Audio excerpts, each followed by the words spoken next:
God உங்களுக்கு என்ன சொல்றாரோ அதை செய்யுங்க, அதுதான் உங்க ஃபியூச்சர்.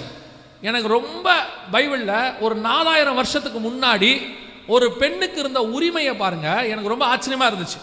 ஆதியாகமத்தின் புஸ்தகம் 24ஆம் அதிகாரத்தில் ரெபேக்காலை பார்த்து ஒரு கேள்வி கேட்குறாங்க. ரெபேக்காலை பார்த்து 57வது வசனம் 58 வாசிங்க பார்ப்போம். ஆதியாகமம் 24 57 58 வாசிங்க. அப்பொழுது அவர்கள் பெண்ணை அழைத்து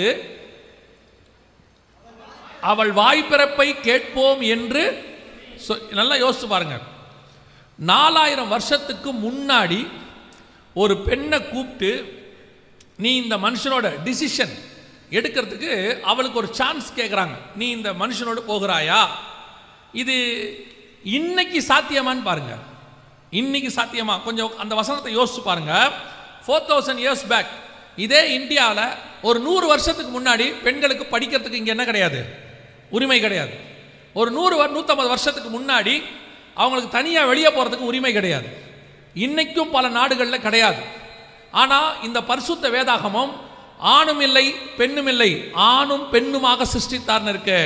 God gave, ஆண்டவர் சகலருக்கும் சம உரிமையை கொடுக்கக்கூடியதான மிக முக்கியமான ஒரு தேவன்.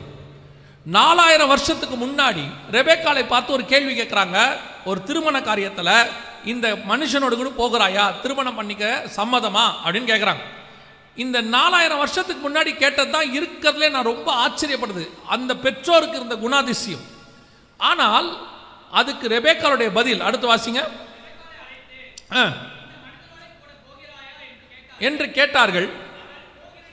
நீங்கள் அதான் என்ன சொல்லுவீங்க? அந்த மனிதனோடு கூட போகிறாயா என்றால் என்ன சொல்லுவீங்க? இன்னைக்கு நீங்க ரெபேக்காலா இருந்தா என்ன சொல்லுவீங்க? நான் சொல்றேன். முதல்ல ஈசாக்குடையதான ப்ரொஃபைல் அனுப்ப சொல்லுங்க. அவர் யாரோ என்னமோ, அவருக்கு 40 வயசுன்னு வேற சொல்றீங்க. எனக்கு கல்யாணம் ஆகும்போது ஈசாக்கு 40 வயசுன்னு இருக்கு. 40 வயசுன்னு சொல்றீங்க. என்ன வேலை பார்க்குறாரு தெரியல, சவுப்பா கருப்பான்னு தெரியல, முன்மண்டையில் முடி இருக்கான்னு தெரியல. எதுக்கும் அந்த ஆளுடைய ப்ரொஃபைலை ஒரு தடவை அனுப்புங்க. என்ன பண்ணுவீங்க? ஜோமன்ட்டு சொல்கிறேன். ஏன் ப்ரொஃபைலை பார்த்துட்டு ஜோம் பண்ணுறீங்க? பார்க்காமே ஜோம் பண்ண என்ன? அது ஒத்து வராது.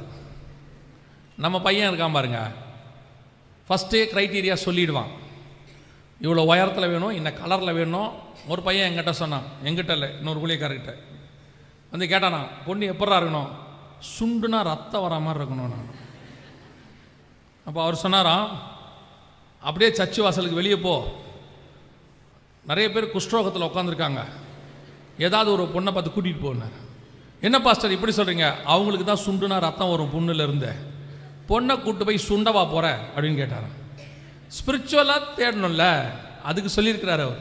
அப்போது இன்றைக்கி இல்லை பையனை தான் என்ன செய்வான்? முதல்ல ப்ரொஃபைல் அனுப்பிடுங்க, எல்லாம் பார்ப்பான். பொண்ணு நான் பிஏ, பொண்ணு நான் பிஏ, நான் எம்ஏ, ஓகே சோத்திரம் பிரைஸ் தி லார்ட். நான் 5.8, பொண்ணு 5.4, பிரைஸ் தி லார்ட், ஹல்லேலூயா. நான் கொஞ்சம் மாநிலம், பொண்ணு செக்க செவேர், ஹல்லேலூயா. நான் அமெரிக்கா போலான் இருக்கேன், பொண்ணு யூகேல இருக்கு, பிரைஸ் தி லார்ட். நெடுநாள் காத்திருத்தல் இருதயத்தை இழைக்க பண்ணும், விரும்பினது வரும்போது ஜீவ விருட்சம் போல் இருக்கும். ஆனால் உடனே சொன்ன அவமானம். கொடுத்தவொடனே சொல்லுவான், ஒரு 3 days கொடுங்க ஜோமன்ட்டு சொல்கிறேன். இதுக்கப்புறம் அவன் ஜோம் பண்ணால் என்ன வரும்? கரெக்டாக 3 நாளைக்கு போனவன் 1.5 நாள்லேயே வருவான். கர்த்தர் பேசிட்டார். கர்த்தர் இப்போ அவங்ககிட்ட தான் உடனே பேசுகிறார். நமக்கெல்லாம் கொஞ்சம் டிலே ஆகுது. கர்த்தர் பேசிட்டார். என்னடா பேசினார்? அந்த பொண்ணை கல்யாணம் பண்ணிக்க சொல்லிட்டார். பார்க்காம அது முடியாது. ரெபெக்கால பாருங்க, டிசிஷன். இன்னைக்கும் சொல்கிறேன், இந்த காட்ஸ் டிசிஷன், தேவனுக்குள்ளாக இருந்து எடுக்கிற முடிவு ரொம்ப இம்பார்ட்டன்ட். நீங்கள் உங்கள் எதிர்காலத்தை கர்த்தருக்குள்ளிருந்து நிர்ணயிக்க வேண்டும்.